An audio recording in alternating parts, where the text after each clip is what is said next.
La SPA Martinique, qui œuvre depuis près de 40 ans pour l'harmonie entre toutes les espèces, vous présente Animaux Pays. Voici le chien fer des Antilles, appelé ainsi en raison de sa couleur grise comme le fer et l'absence de poils sur son corps. Ce chien existait déjà dans la Caraïbe avant l'arrivée de Christophe Colomb, qui dans ses écrits cite la présence de petits chiens disgracieux qu'il pense alors croiser avec des cochons. Le chien fer n'est jamais entièrement nu. En général, il a un toupet sur la tête, une espèce de plumeau au bout de la queue et une légère pilosité sur le reste du corps.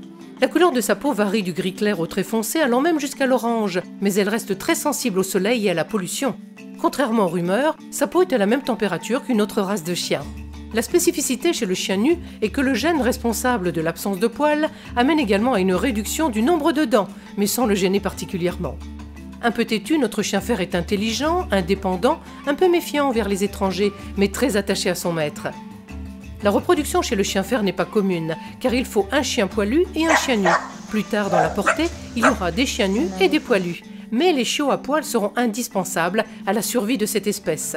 Car si deux chiens pur fer se reproduisent entre eux, ils n'auront pas de chiots ou avec des problèmes de malformation sévères. Aux Antilles, dans les années 60, le chien fer était assez mal considéré. Attaché devant la maison, sans contact avec les humains, il était là pour chasser les mauvais esprits.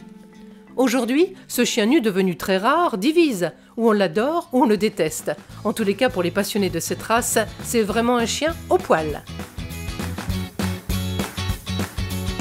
C'était Animaux Pays. Préservez-yo, c'est respecter corps. Un message de la SPA Martinique et de la GEPAM.